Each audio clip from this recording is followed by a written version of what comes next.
Notre capacité à emmagasiner de nouveaux souvenirs dépendrait de la plasticité de notre cerveau, c'est-à-dire de sa capacité à se modifier lorsqu'on perçoit de nouvelles informations. Comme on l'a vu dans de précédentes vidéos, cette plasticité a été notamment très bien montrée au niveau synaptique, c'est-à-dire au niveau des jonctions, les synapses, qui permettent la transmission de l'information électrique d'un neurone à un autre. Néanmoins, nous allons voir aujourd'hui que d'autres mécanismes de plasticité, faisant intervenir d'autres cellules de notre cerveau que les neurones, pourraient être tout aussi importants à la consolidation de nos souvenirs en mémoire.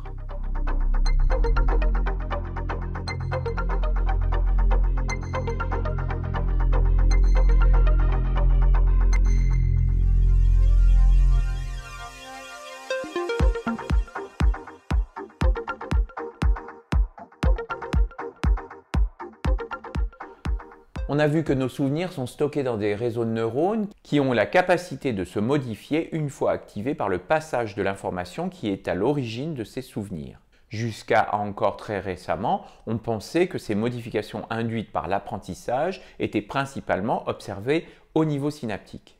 Pourtant, des modifications au niveau de la vitesse de conduction de l'information électrique, le long de l'axone, ce long prolongement neuronal qui permet la transmission du signal, pourraient également être tout aussi importantes à la plasticité de nos circuits neuronaux. Comme toute cellule animale, un neurone est constitué d'un corps cellulaire avec un noyau qui renferme son ADN, son information génétique. Et comme toute cellule, ce corps cellulaire, encore appelé soma, est délimité par une membrane. Par contre, dans le cas du neurone, cette membrane est généralement très étendue avec des prolongements caractéristiques appelés dendrites et axones. Les dendrites sont généralement le lieu de réception de l'information provenant d'autres neurones et une fois intégrées, ces informations peuvent être transmises par l'axone, généralement unique de ce neurone, vers les dendrites d'autres neurones. Cet axone se termine ainsi par une ou plusieurs terminaisons axonales qui font contact, qui font synapse sur ces autres neurones. Alors que l'information transmise d'un neurone à un autre au niveau synaptique est principalement de nature chimique, puisqu'elle consiste en un échange de molécules entre les deux neurones, l'information qui se propage le long de l'axone est de nature électrique. Elle consiste en effet en un échange d'ions chargés, négativement ou positivement, au travers de la membrane, et c'est ce qu'on appelle le potentiel d'action. Ce signal électrique, ce potentiel d'action, est généré et entretenu par l'entrée d'ions sodium Na+, au travers de la membrane de l'axone par des canaux spécifiques qu'on dit voltage dépendants, car s'activant spécifiquement quand ils perçoivent une différence de voltage, c'est-à-dire de potentiel électrique. Cette entrée de sodium crée elle-même une dépolarisation locale, une modification du potentiel membranaire qui se propage et vient activer d'autres canaux voltage dépendants en aval. C'est ainsi que le potentiel d'action se propage de place en place de manière très rapide en quelques millisecondes. Néanmoins, certains axones possèdent des caractéristiques qui leur permettent de propager encore plus rapidement cette information. Ces neurones sont en effet entourés de plusieurs gaines isolantes qu'on appelle myéline, qui permet au potentiel d'action de véritablement sauter d'un nœud à l'autre, c'est-à-dire d'un endroit où il n'y a pas de myéline à un autre endroit. Cette myéline permet donc de décupler la vitesse de propagation du signal électrique le long de l'axone, lorsqu'il est myélinisé, donc par rapport à un axone qui ne serait pas myélinisé. Eh bien, des chercheurs de l'Université de Toronto au Canada ont récemment montré que notre capacité à consolider nos souvenirs dépendrait directement d'une myélinisation des réseaux de neurones soutenant ces souvenirs.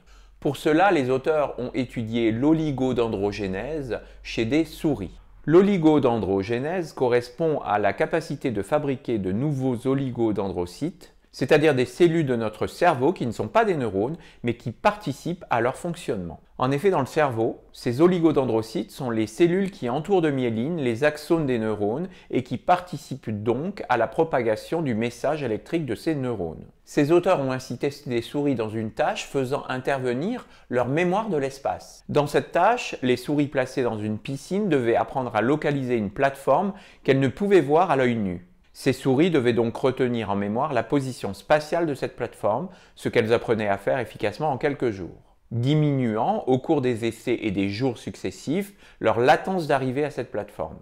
Pour évaluer la robustesse de leur mémoire, les chercheurs retiraient après quelques jours la plateforme de cette piscine et mesuraient le temps passé par ces souris dans les différentes aires virtuelles que cette plateforme aurait pu occuper dans la piscine.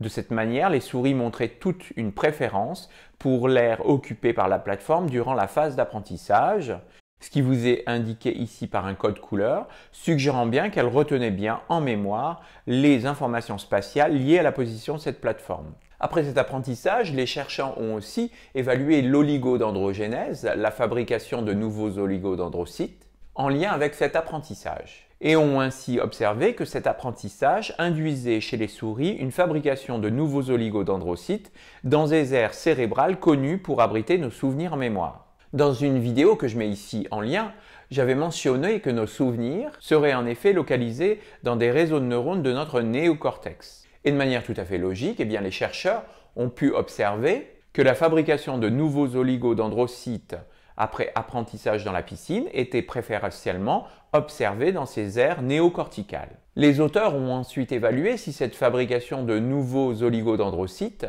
était bien nécessaire à la mémorisation des informations spatiales. Ils ont donc inhibé cette oligodendrogénèse de manière génétique chez des souris portant une mutation pour un gène indispensable à la maturation de ces nouveaux oligodendrocytes que les chercheurs pouvaient activer lorsqu'ils le voulaient en donnant à leurs souris un composé pharmacologique interagissant avec ce gène mutant. S'ils inhibaient cette oligodendrogénèse durant l'apprentissage, ils diminuaient bien évidemment la fabrication de nouveaux oligodendrocytes dans le néocortex de leurs souris, mais aussi la mémoire spatiale de ces souris qui ne montraient plus une préférence aussi marquée pour l'emplacement occupé par la plateforme durant la phase d'apprentissage.